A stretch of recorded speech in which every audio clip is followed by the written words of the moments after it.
Welcome everyone. Good to have you. So hi everybody.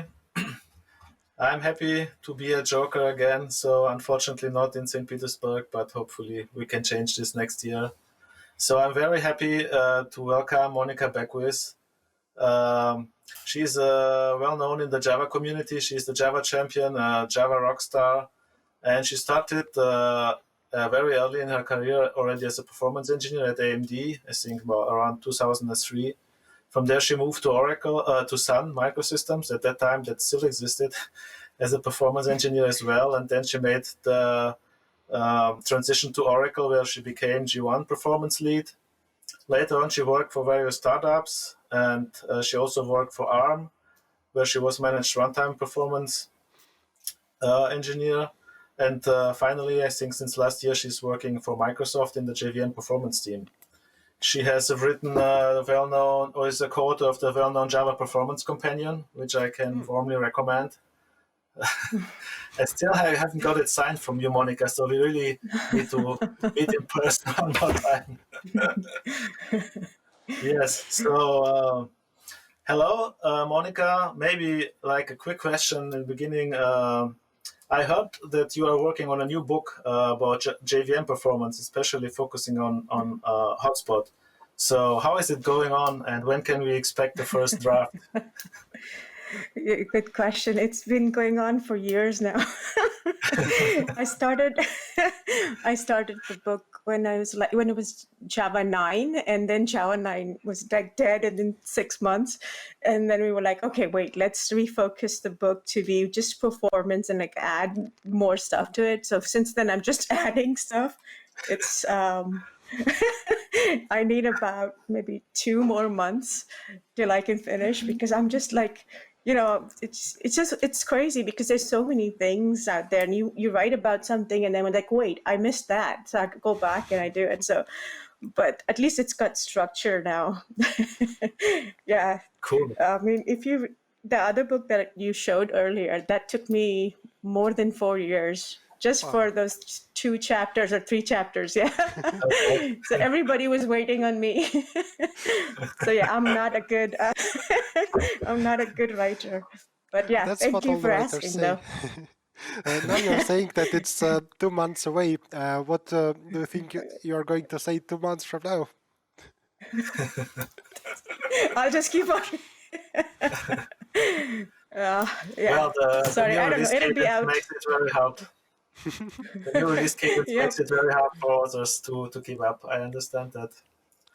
Quick question from me too. Can I go? Yeah, please. So I mostly remember you, Monika, from the Twitter exchanges where people were just shouting out for help with like, oh, I've got this problem with GC and G1. Monika, please help. And you were always like super insightful, and sometimes just with this bit of evidence, you were exactly spot on. This is cool. But after JDK 11, are there more of those things happening, or are they actually lowering down? Actually, people are reaching out for more generic questions, which is different than what in the past is like, oh my gosh, I saw this and I don't know what to do. So right now people are like, what tools do you recommend, or what, so it's more of like a generic, more relaxed question. Yeah, you're right. I mean, back then it was interesting. I was a consultant for and people used to reach out via Twitter to ask for my consultancy. And I was like, oh, that's awesome. Like Twitter was very interesting. It still is, but it's slowed down a bit. Yeah, I can imagine. So, unless Volker wants to ask something else, should we perhaps start? I have some more questions, but I think we can leave them to the end. Let's just start, yes. I think people are waiting for the content. Sure. They pay for content, not for small talk. All right, let's bring the slides then. Yes. So, let's get started. Today I'm going to talk about G1GC. This is kind of, the last time I spoke about G1 was a couple of years ago. And at that time, I was talking about how G1 is going to probably be the default, and there are these many things that you have to do with respect to performance engineering, performance, because we're still trying to make G1 adaptive. So since then, there are lots of things that have happened. And what I'm trying to do here is kind of cover and provide an insight into those improvements that are making G1 more adaptive. So it's a window into, starting 9 to where we are today. So I think I cover until like 13, JDK 13. So let's get started. So I'll start with an introduction just so that we can establish a few things with respect to what is the G1 collector, how does the different phases, what are the different phases in the collector itself. And then I'll talk about how innovation happens with respect to garbage collectors, right? So there's the trifecta of performance. And then I'll dive into each of those improvements with respect to G1 GC. So let's start with regions and generations. G1 it started a new trend with its introduction, and that was the concept of regionalized heap.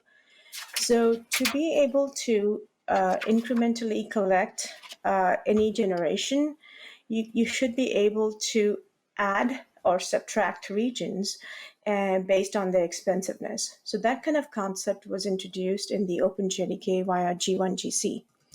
So if you look at a Java heap, a regionalized heap is simply dividing the same Java heap equal size regions. In G1's case, these regions are anywhere from 1 MB to 32 MB, and the actual region size is based on your heap size, your Java heap size. Now, we all know generational GC and G1 is also a generational garbage collector. And the concept of generation is basically you have a young generation that's divided into Eden and survivor spaces, and most allocations happen into the young generation. As you age objects in the young generation, you will start promoting them into something known as the old generation. So this way, any short-lived objects will hopefully be aged out of the old of the young generation, and only longer-lived transients will move into the old generation. With G1, that's one of the newer heaps and newer garbage collectors that has the concept of regionalized and generational heap. So G1 heap would look something like this. There you go. So that's a G1 heap. With ZGC and with the Shenandoah, you just have a regionalized heap. And now there are efforts to make both ZGC and Shenandoah more generational as well. Now let's look a little bit deeper into how we define these regions with respect to occupancy. So the same regionalized heap right here.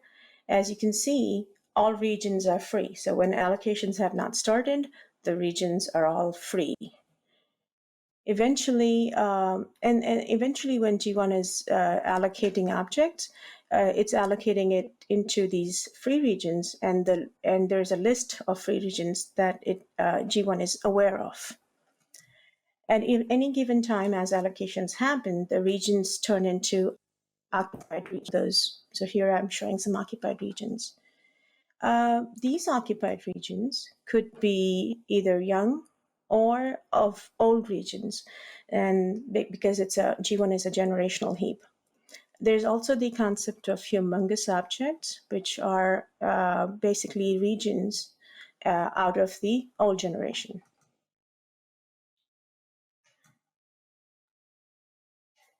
So if I had to divide this up into young, old, and humongous, I could show something like this. So here you can see the tanner color as an occupied young region.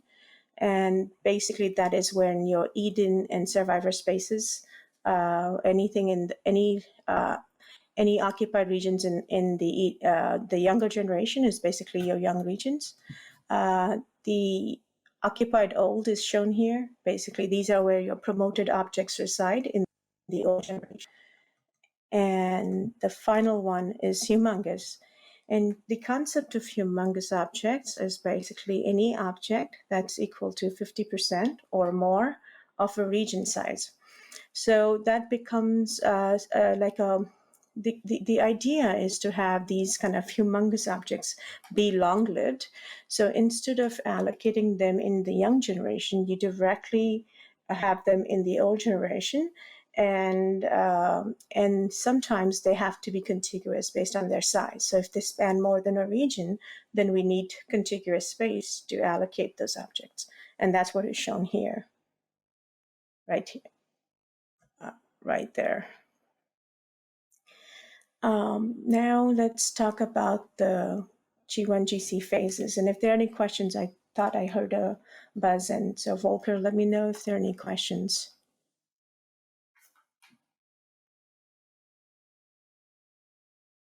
I couldn't hear you, but I'm thinking there's no questions. I guess that was a no, not yet. Okay, thank you. All right, so the way a garbage collector usually works is that when you have allocations happening, the young generation, if it's a generational collector, will start getting filled up, and then eventually you will have an allocation failure. An allocation failure is basically when you are running out of space. And now what we do is start moving all the live objects into the survivor and back and forth, and then eventually we will promote. As you promote objects, you have something called the occupancy threshold, especially with concurrent collectors. So when G1 performs these young collections, eventually some of the object, based on the aging threshold of these objects, will be promoted into the old generation, and eventually there is a threshold that may be crossed. So this threshold, for concurrent collectors, is known as the marking threshold. Most concurrent collectors will at least do concurrent marking, and that's why this threshold is many a times dynamic. In G1, it started as a static value, and now it's dynamic, and I'll talk more about that.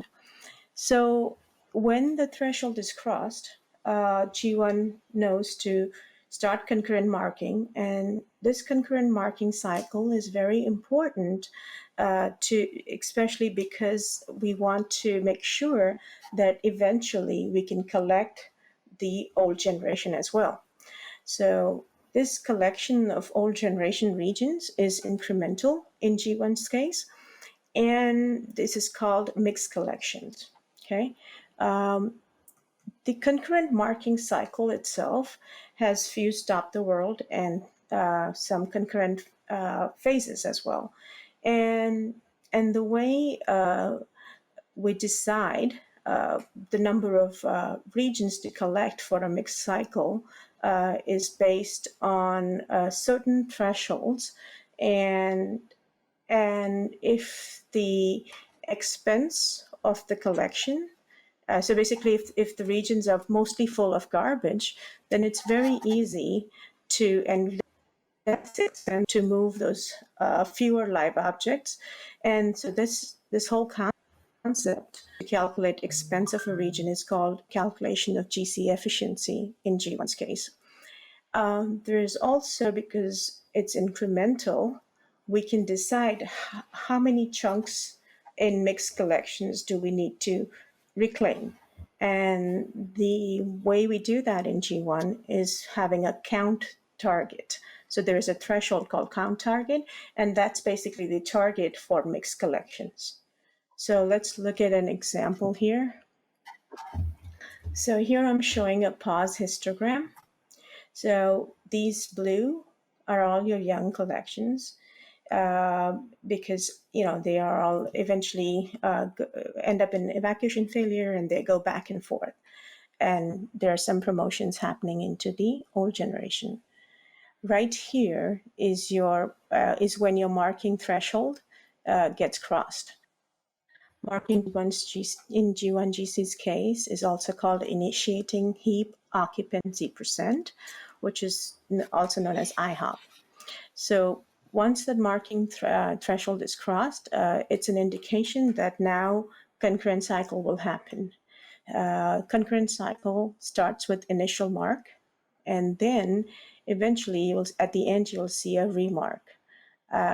Between the initial mark and remark, there's a lot of concurrent activities happening, and you could also, depending on your allocation rate and how quickly your heap young generation fills up, you could also have multiple young collections. Right after the remark, there's a cleanup pause, this very small orange pause right here. And I will talk about that, about some improvements that are made into the remark as well as cleanup phases. But what is important to know is there is another young collection, and that's when we decide. Remember, I talked about GC efficiency and we talked about count target. That's exactly when we decide, what regions do we want to collect and what's the expense of these regions. And the regions are arranged in ascending order in G1's case. So after that, if G1 finds that yes, there is some incremental mixed collections that need to be carried out, it will do so, and those are the mixed collection cycle. So here in this case, G1 decided that we could do 5 mixed collections, and as long as the pause time target is within the one mentioned on the command line. One thing I didn't mention earlier, the G1's pause time target by default is 200 milliseconds, and you can adjust it on the command line if you want to get lower or higher, depending on if you want to be latency driven or throughput sensitive. I'm going to pause right now because I kind of packed this slide a lot, so please feel free to ask questions. There was a question by, can you hear me? Yes. Oh, yes. So there was a question by Alexei, more general, if G1 is still being developed or if it makes sense to move to the newer GCs. You mentioned ZGC or Shenandoah. Yeah. So this is that's a very good question, and this is a presentation exactly to show that yes, there's a lot of improvements going into G1. At the end of this talk, actually will provide links with respect to Oracle's descriptions and newer options that are there, as well as Thomas Ketzel's. He sends out these with every, I think it's since 13, he keeps sending out these improvements that have gone into G1. So it's a great, his blogs are great, and he also sends it over the OpenJDK forum as well. So those are very informative, and they kind of talk about all the improvements that have gone into G1. So yes, very much so. G1 is still being improved, and but that being said, I mean, people are more than welcome to try out these. All concurrent collectors, especially the ones that are like Shenandoah and ZGC. So collectors in, right? G1 of throughput and latency balance, and the other collectors are more latency geared. So of course, depending on your applications, you could try the newer collectors out as well. I hope I answered the question. Yes, thank you. Okay, thank you. So let's look at how a young collection would happen in G1. If you remember this from the earlier slide, we have a bunch of young regions here that are occupied. And here I've marked them as A through E. And so that would be your young collection set. So when you are in the young collection phase, what's important to know is that your young generation is collected in its entirety. So a young collection is not incremental. So all of your young regions will form the collection set as shown, and that's what will be collected during a young collection. Look at a mixed collection. As I mentioned in the past, mixed collection is incremental. So not all of your old generation regions will be a part of mixed collection. So in this particular case, a mixed collection has all your young regions as well as a few old regions. And those are the choice of these regions are based on the GC efficiency that I was talking about. So here F and G are the old regions that will be included in the mixed collection cycle. And so total mixed collection set would be your young collection set and your old collection set, as shown here. So with this kind of like the basic background, let's talk about application performance. It's important to understand how GC affects or plays a role in application performance. So for innovation, and as we were discussing the newer collectors, right?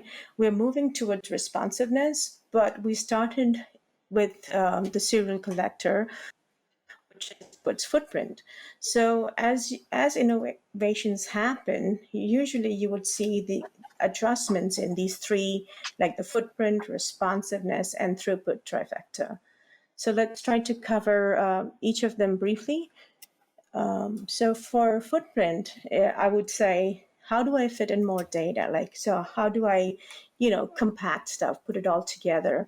And the second thing would be, how do I manage, so from a garbage collector perspective, how do I optimize the maintenance structure? So as you go into multiple threads, there is some maintenance overhead for that. At concurrent phases, there's more maintenance overhead to that.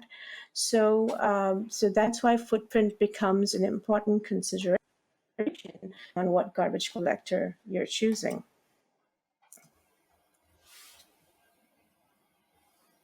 So here I'm going to provide an example. I'm just going to do a quick comparison. And for that, I'm using something called native memory tracking. All I want to do here is provide a view into what out-of-box means for these different garbage collectors. Okay, so if you use the tool native memory tracking for G1 GC, you would see something like that here. So you will have the Java heap, your threads, your class, your code. For this particular example that I want to show, I'm just interested in this here, committed and reserved and mmap space. So I just have the NMT stats for out-of-box GC as shown here. And you can see serial, which is optimized for footprint, has, of course, the lowest footprint, right? And as you go into more concurrent collectors, especially if you see the difference between G1 and ZGC, you would see that ZGC has more reserved and committed, and everything is higher. Parallel GC has more threads. Of course, that's why when you compare that with serial GC, you would see that its footprint requirements are a little bit higher. Then let's... this particular system that I was using has about 16 gigs, and this is just out of box. I have not specified heap sizes. So what happens when you specify heap sizes? So you see, I mean, except for ZGC, everybody else has different footprint altogether, right? So now, because I said 2 gigs, some of them have actually lowered their footprint requirements. And this is just a view into how each incremental improvement into the garbage collector comes at the cost of footprint. So as you make your garbage collector smarter and more empathetic to latency. Monika, sorry for interrupting you. The tech team just asked me if you can switch off the camera because the sound is sometimes dropping. So can we try without camera, please? Yes, of course. Yeah, sorry for the interruption. Just go on. Yeah, no problem. Okay, so as you try to improve your sensitivity to latency, you're compromising on the footprint front. So this is something to keep in mind. And as people are trying newer garbage collectors, they're always saying, "Oh my gosh, the footprint requirements are so much higher," and that's what. And then you can use native memory tracking to track your footprint requirements. So here's a summary of what I just said. This right here is your stop the world pause, for example, especially in G1 GCs. To be able to get to the stop the world pause, you have data structures, and those data structures are essential for generational garbage collector. G1 GC also has concurrent marking, so you need additional structures for concurrent marking maintenance. And regionalized heap itself comes with additional maintenance structures. So all this adds to the footprint. Now with ZGC and with Shenandoah, you also have concurrent copying, and that itself also adds to the maintenance overhead. So just something to keep in mind. We move towards smarter adaptive collectors. They have more maintenance overhead as opposed to simpler collectors. Now with that, we move to application responsiveness. And the way, if I defined it, this is what it would be. If I send a stimulus right now, how much time do I have to wait until I get a response, right?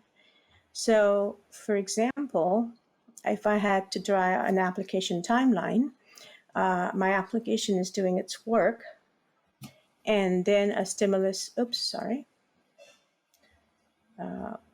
and then I have a stimulus S0 that arrives at time T0.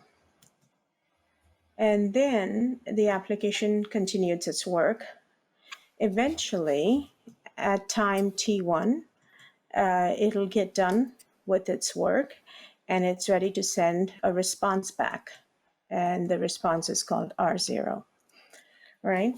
Now, if we look at the same application, and we have the same stimulus arrival at T0 and application continuing its work. But now that work is interrupted by a stop the world pause. Okay, so let's call the work that was completed up until the pause as ACW0. And then the next amount of work as it continues to do its work, let's call it ACW1. Okay. Unfortunately, there's another stop the world pause, and now that coincidentally also happens at time T1. So if you remember, and when the application did not have stop the world pause, T1 was when we were able to send the response to the stimulus. But now, because we're still in the stop the world phase, we cannot send the response yet, and then the application continues working. Eventually, it's ready to send the response back, and that's done at time T2. So right there, we can send the response.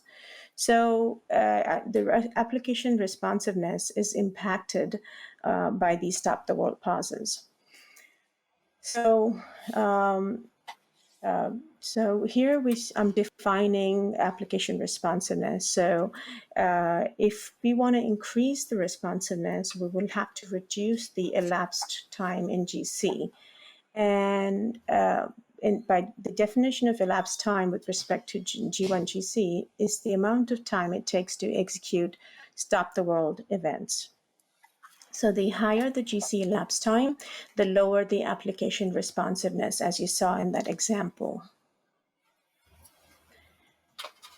Now let's look at throughput. Okay, and throughput definition is very simple.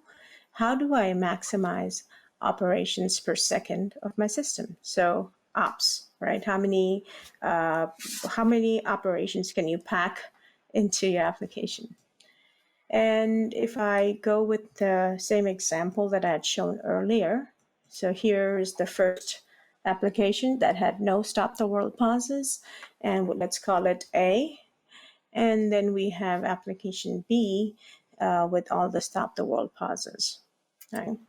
Now, because I'm defining throughput, let's get rid of certain things here. Let's mark T1 was in application A, so T1 was right here. Let's mark T1 right here as well. And then let's not worry about T2 because we're more concerned about the work done. So let's define work for both of them. So on the left, for application A, work done is basically the completed work and then divided by T1 minus T0. Same goes with B, and here it's like ACW0 plus ACW1, and then of course T1 minus T0. And we know from the previous thing, remember when we didn't send the response until T2 because we still had that much work to do. So we know that ACW0 plus ACW1 is less than ACW. So that means the work done by application B is less than the work done by application A. So stop the world also impacts your throughput.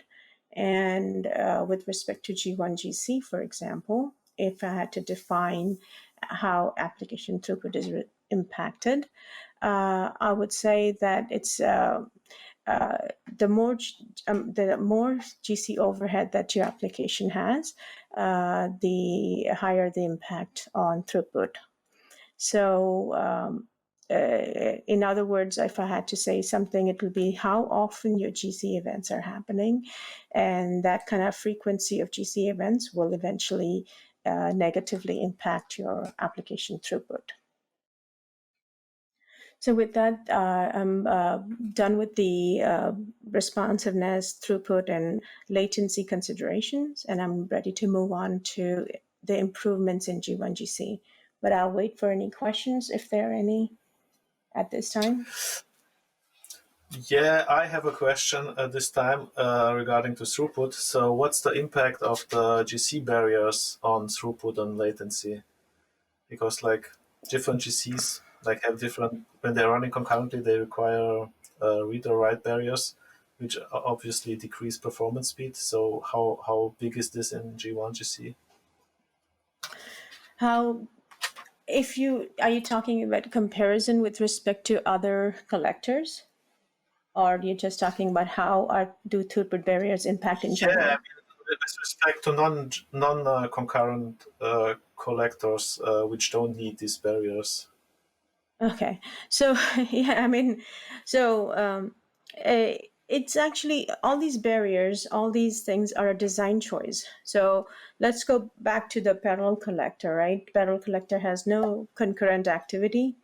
Parallel collector is also the maximizing throughput collector. So for example, parallel collectors will try to keep your the target for throughput efficiency in a parallel collector is 99%. So 99% of your application time should be, I mean, by design, it should be doing only 1% of GC during your 99% of the duration of the application. So that compared to G1, for example, is 90. So G1 is designed to have 10% overhead, garbage collection overhead, as opposed to 1% of throughput collector. So that's by design, and that's because of the barriers, because of concurrent activities, and those are necessary. So as you go towards these latency sensitive collectors, that kind of control, that kind of granularity is important because there is a disadvantage with respect to the throughput collector, which is as you cut the old generation, you have to do it in its entirety. There's no concept of incremental collection with respect to these throughput sensitive collectors. And the new G1 are more latency sensitive, and that's why those barriers are important, because we are trying to do more activity in a concurrent fashion so that it reduces the stop the world overhead. And as you go to ZGC and Shenandoah, you will see that even copying is done concurrently. So that stop the world copying phase that we did incrementally in G1's case, like mixed collections, are actually no longer stop the world and actually done concurrently. So even that adds more of the maintenance and barriers in the concurrent copy phase, which we didn't have to worry about in G1.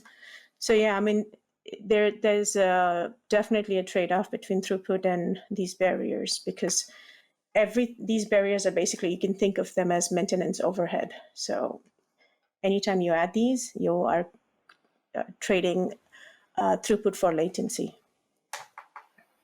Okay, thanks a lot for the detailed answer. So just a quick other question from Alexei Anufreev. Is there a recommended max heap size for G1, and how does that compare to the new collectors like ZGC and Shenandoah, which are designed for very huge heaps? So can G1 also cope with such big heaps, or is it recommended for smaller sizes? So G1 is this is a very good question, in the sense that what are we trying to get to, right? If you're trying to achieve maximum heap size, but at the cost of say latency sensitivity, then yes, I mean, G1 is actually tested, I think, up until like 1.5 terabytes or something, and it does work for certain applications which are more throughput geared than are latency sensitive. So basically, your tail latencies and stuff like that, if you are not keeping, if you're okay with that, but the newer collectors are designed with something else in mind, and the design for that is that we will not cross X milliseconds based on the scalable heap sizes. So you could go to terabytes of heap, but you still can keep the pause times low. And the sacrifice in those newer collectors is throughput. So you're sacrificing throughput for those kind of pause time sensitive collectors. In G1's case, as you scale the heap sizes, you are maintaining your throughput, but you could be sacrificing those tail latencies and everything. So yeah, I mean, both of the newer collectors, including G1, are for anything more than 10 gigs, I would say, because unfortunately, unless you're doing purely batch processing, parallel GC, it gets unpredictable at more than 10 gigs and stuff like that. Okay, so let's now get into improvements made for G1 GC with respect to footprint. One of the things that I wanted to highlight here are the compact strings and string deduplication improvements in G1. Compact strings are basically universal optimization, so it will help every collector. String deduplication is only for G1. Okay, so let's start with JDK8 first. Here, I'm going to use a tool called Java Object Layout. And what I'm trying to see is the footprint here. So right here, if you see the command line option right here, I'm looking for footprint for Java lang string. Okay. And there are some things that get printed that I'm using a 64-bit virtual machine. Compressed loops are enabled, compressed class pointers are enabled, and objects are 8-byte aligned. So let's look at the details that get printed. And so what you see here is, of course, here it's showing you a char array. And then, of course, this is your Java lang string object. And if I had to represent this in a diagram, it would be something like this. I have a string 1 literal, happy, and that has its object, the string 1 object. a backing array, which is the char array as shown in JDK8 here on the left-hand side. So this is the representation here if I had to draw it. Now, if you want a little more details, I want to look at the internals, for example. And here you see the object header, and you will see the char array, like I mentioned earlier. It's the value, and then you have the hash. So that's the string object. And of course, there's some alignment things. So now that was with JDK8. With the compact strings, with JDK9, let's look at the same internals, right?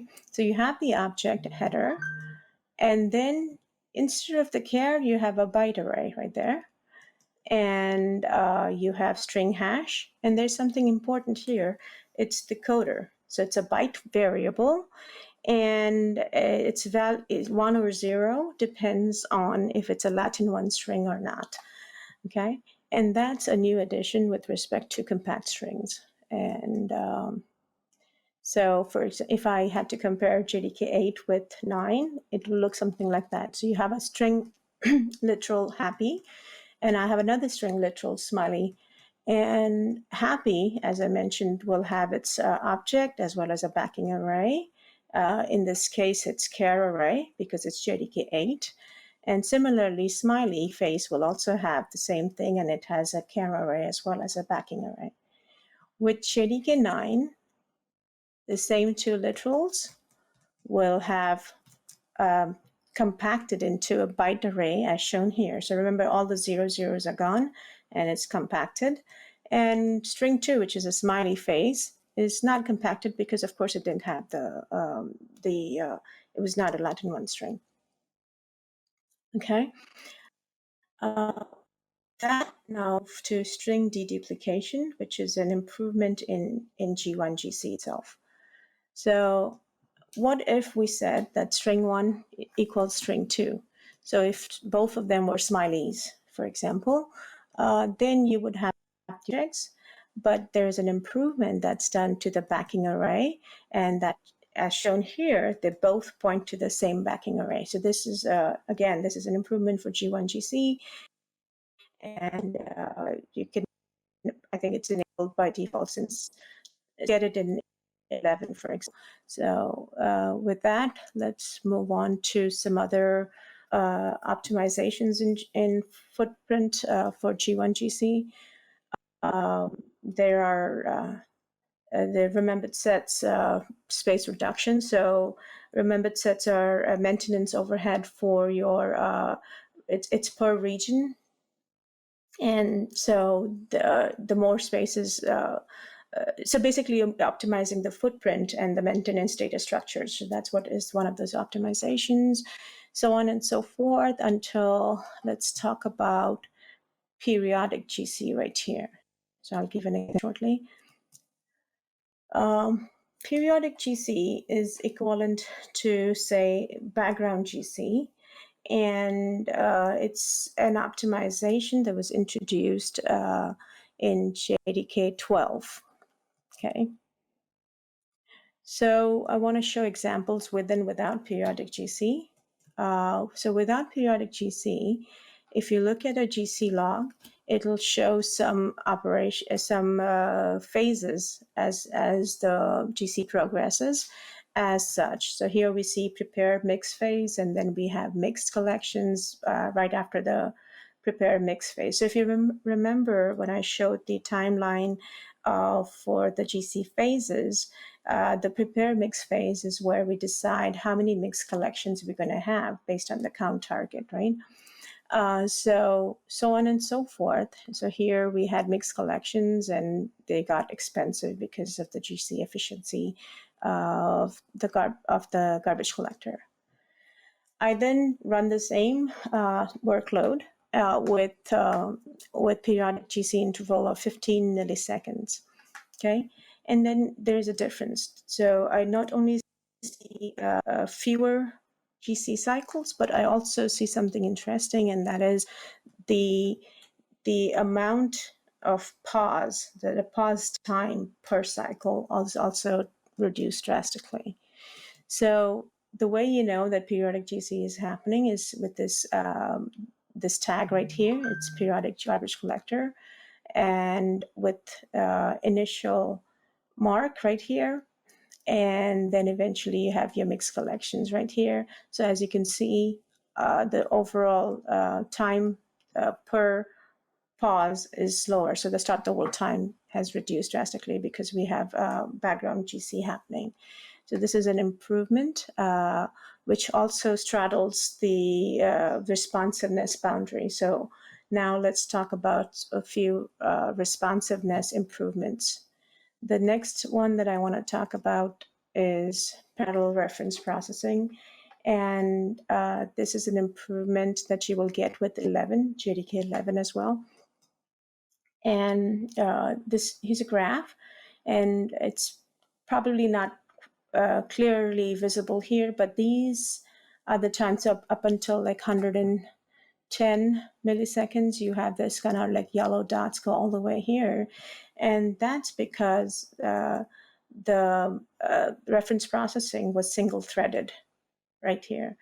So with the improvements in G1GC now, that is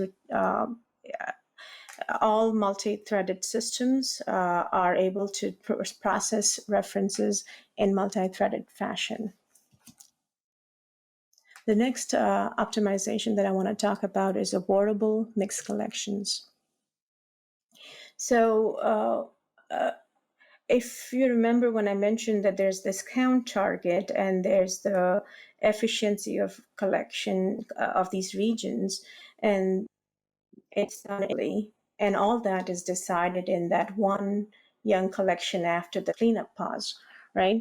So what that meant is that if you did end up blowing your pause time target, then there was no way to, there was not a hard stop, or there was no way to just stop because, oops, I got over the 200 milliseconds default, for example.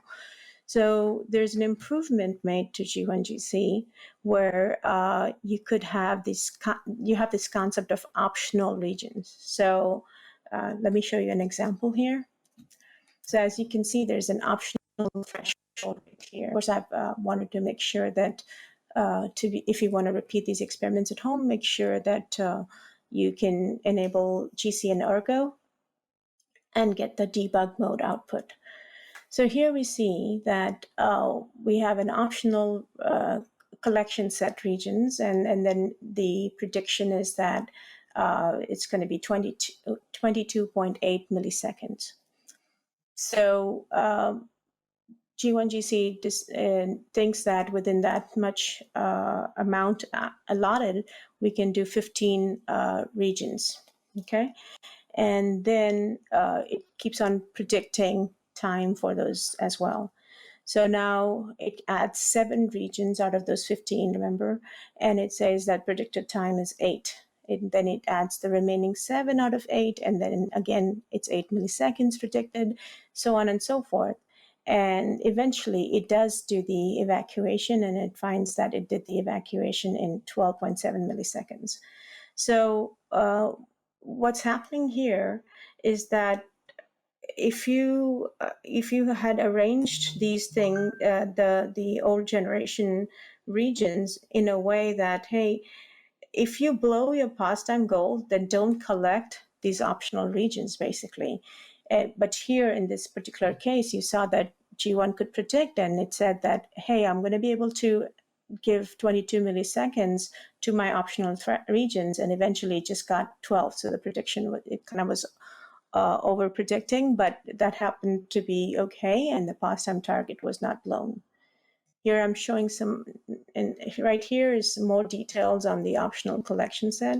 So if you have looked at a GC log, you would see things like object copy, code root scan, termination attempts, and the time it took.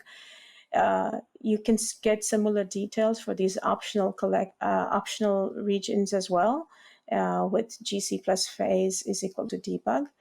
And this is how it looks over here. So everything with relation to optional is covered as such. So it shows exactly how many workers were used and how much time was spent in each of those subphases of collection. I'm going to pause right here and see if there are any questions.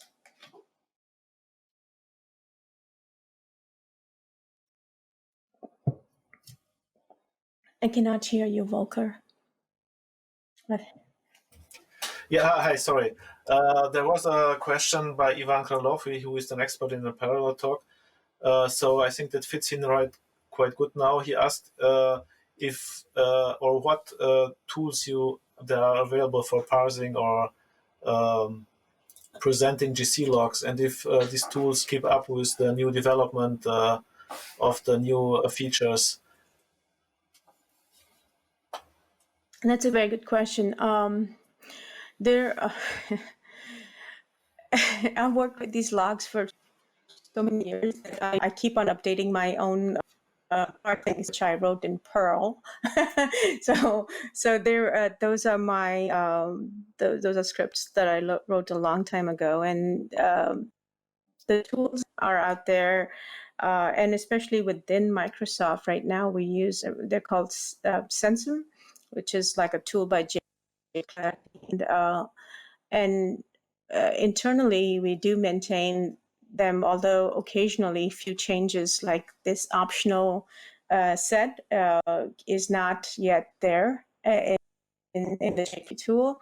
So now there is an attempt to make the Sensum open source so that people will be able to add modifications to the tool itself without having a few maintainers go and update everything. But there's so many changes in the format, even though we call it unified logging.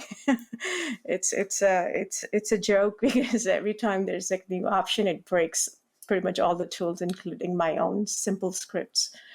So yeah, I don't have a good answer, but I think once we have a well understood universal open source parser and plotter, I think life will get easier for people trying to understand the logs with respect to those tools. But since JDK 9, the GC logging, or especially the G1 GC logging, is fully integrated into the unified logging, at least, right? Yes, it is. But they're like these, like I said, like the optional set, and then all those things. Those just break. I mean, like I tried opening this in Sensum, and of course, it didn't even plot anything because it didn't understand, because it's all based on tag, and this kind of screws up the tags a bit. So yeah, I mean, there's a lot of work to be done with all these new incremental additions, which provide so much information, but at the same time, like your simple parsers will need more investment to keep up. Okay, so that's all for now. I just want to give you a big thanks from Alexei for answering the other two questions. He was very happy with your answers. So please, let's go on. Oh, cool. Thank you so much. Awesome. Okay, so with that, I'm just going to list a few responsiveness optimizations that went in. We have reduced barrier overhead. That was probably what probably helped with the understanding that I provided earlier with respect to throughput considerations, and we have some improvements. So as you can see, there's a lot of feedback from end users that got incorporated into G1. And one of the biggest things that we have always complained about is remembered sets, their size, their overhead and scanning times, because ScanRS, if people remember those, the OpenJDK mailing list, people used to always complain about the update remembered set and ScanRS times, and there's a lot of feedback that has gone into improving G1. One of the things that I want to cover here is the adaptive initiating heap occupancy %, adaptive IHOP, and that also straddles the boundary of throughput optimization, and I'll talk about it here in details. So here's a log with the fixed IHOP. So basically I turned off G1 use adaptive IHOP. And I'm not going to go into explaining all the dots and triangles, but what I want to highlight is that this is your initial mark, and initial mark is an indication that your marking threshold has been crossed, right? So if I drew a line through all the initial mark points, you can see it's a pretty straight line. And that is how it used to be before the adaptive IHOP was introduced. The default was like 45% of your heap size. And then the same application, if I run with adaptive IHOP turned on, here again are my initial marks right here, right? So let's draw lines connecting them. And as you can see, it's incrementing and decrementing based on the occupancy, as well as it's, so this adaptiveness is really important. And in this particular application, which is throughput geared, it helps improve the throughput of the application as well. So with that, let's dive into certain throughput optimizations that made it into G1. So since JDK 10, we have something called parallel full collections. So usually something that we don't talk about with respect to G1 is like, what do we do when things don't work, right? So if people had the good or bad fortune of working with CMS, you would remember the concurrent mode failures in CMS that eventually lead to the full collections. G1 unfortunately also has this kind of degradation, graceful degradation, and it's called two-space overflows or evacuation failures. Eventually, if the evacuation failures cannot keep up with the problems with respect to, say, allocations or two-space overflows or whatever, you will get to a full collection in G1. Prior to JDK 10, the full collection was single-threaded, as shown here. Again, full collection is something that you should not see. It's a degraded thing for your application. But now, if you do see it with JDK 10, you would see it in parallel fashion right there. So anything that in the past would have taken tens of seconds will be reduced to more than half. So like, if you go to a pathetic case for your application and you try to handicap it, you will still see that the full collections do not take that long time. So that's that's kind of like a low bar, but even then that low bar is optimized now with JDK 10 plus. There are some cleanup phase improvements in G1 GC that have been made, and this is what I was talking about with respect to when I was talking about the different phases. So in the past, I wrote an article, and this is like in 2013 timeframe, so 7 years ago, and I defined remark phase as a stop the world collection, and that helps the completion of the marking cycle, right?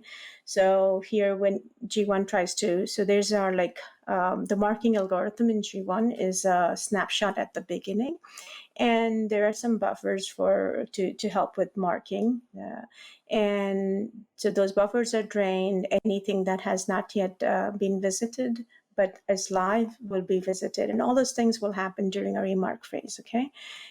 Similarly, during a cleanup phase, we try to do some accounting and scrubbing of remembered sets. There's also some accounting for free regions and candidates for mixed collections that is done during cleanup. So, for example, if I had some humongous objects, right, and by the time I was doing my concurrent marking and I found those humongous objects were dead, I could reclaim them during cleanup.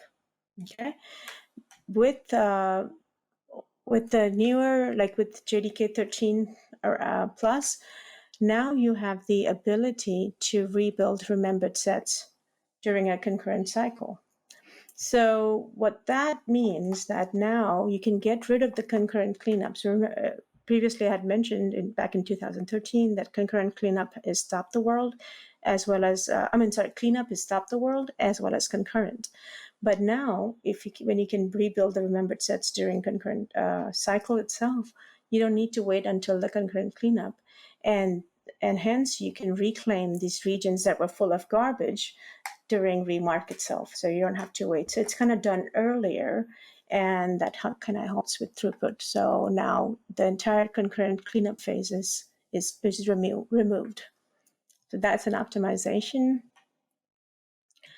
And here are a few other optimizations with respect to throughput. And right here, you can see there are some other barriers that have been optimized during object copy. So your stop the world time is improved as well. And with that, at the end of the presentation, as promised, I have listed certain optimizations here, right here. This is Thomas's blog.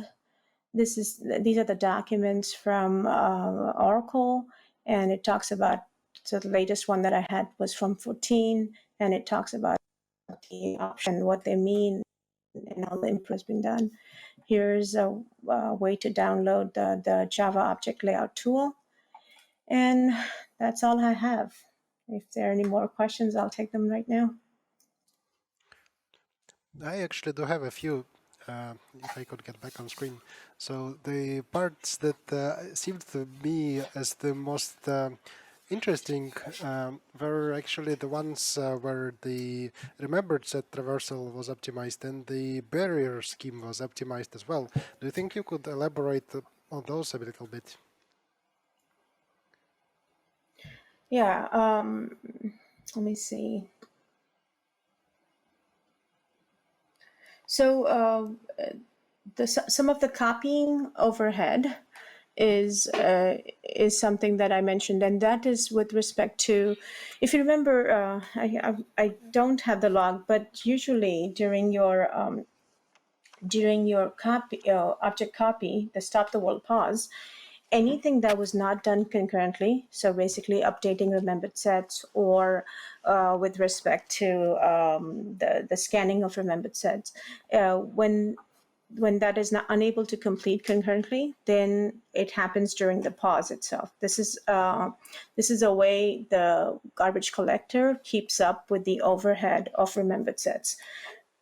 So as your remembered sets get expensive, it may take a longer time to traverse and update your buffers. So during the pause itself, what we do is like incrementally add or make changes to the remembered sets where you don't have to include the ones that are not a part of the collection set. So there are optimizations that do only what you need for that particular pause, and not need to go and scan no need to go and scan all the remembered sets. So that's kind of an optimization that reduces the pause time as well. So that's just one example, but there are others. Yeah. All right. And what about the optimization of the barriers? Was the whole scheme changed in a way, or were there some like less dramatic changes to it? Oh, less dramatic. No, yeah. There are very brave collectors out there like Shenandoah that did a bunch of rework with respect to the barriers, but G1GC is not I guess there's a difference too, right? G1GC is the default collector, so it's very difficult to see some monumental changes. What you see are basically incremental changes, shaving off few milliseconds here or there, but no significant changes with respect to the way the way that Shenandoah has revised its barriers. No. Yep. But do you think you could give a bit more detail on what the changes to the barriers were, or what kind of benefits I should expect to see from them? I think the benefits are mostly anytime you have any kind of barrier level shaving, the benefits are basically in its throughput. Let me see.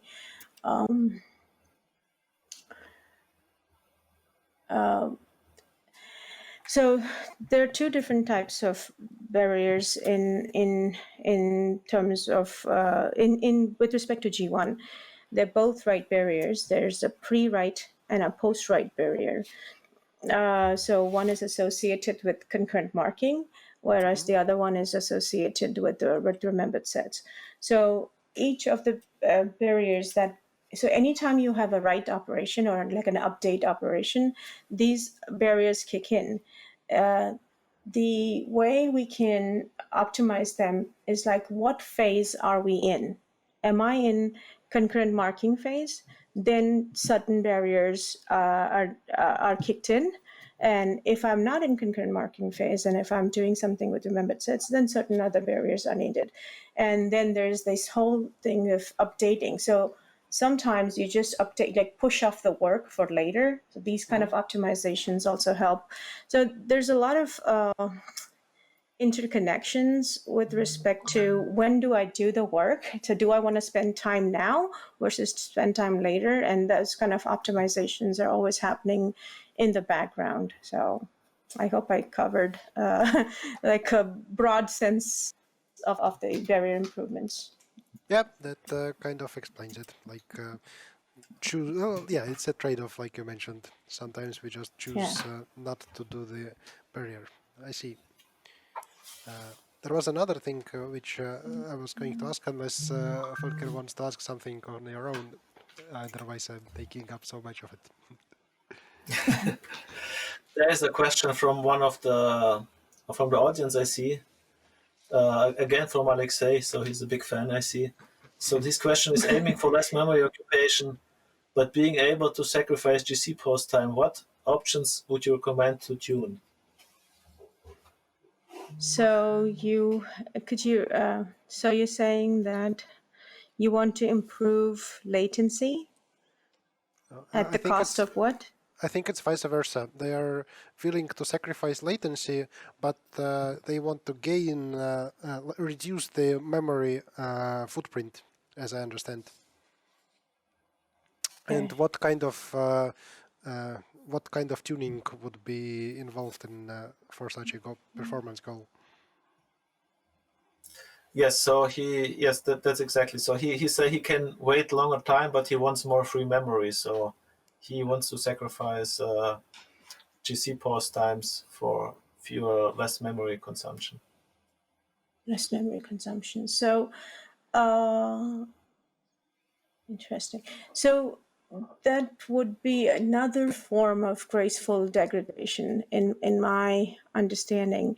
So the more you try to, and this is not, I don't think this is just related to G1, but in general, the more you try to keep up with your application, the more you try to do work later. Like, let's go and update here, or get these buffers filled, or get these buffers denser. So the denser the more footprint you get. So any work that you're pushing off for later, right, is the work that increases, is your maintenance overhead. And any maintenance overhead is a footprint consideration. So if I had endless amount of time to do the work, I would literally pause the application. And that's why people are, as you go towards more throughput, you're thinking of pausing the application, get the work done 100%. So there's no concurrent activity or background processing or buffer buffer coarseness of the buffers, for example, or denseness of the buffers, for example. These kind of things are what I would try to do. So basically, will have to stop doing work so I can do as much as I can without having this kind of maintenance in the background. So you will see yourself being more like a parallel GC than, say, a Shenandoah or ZGC. Does that make sense?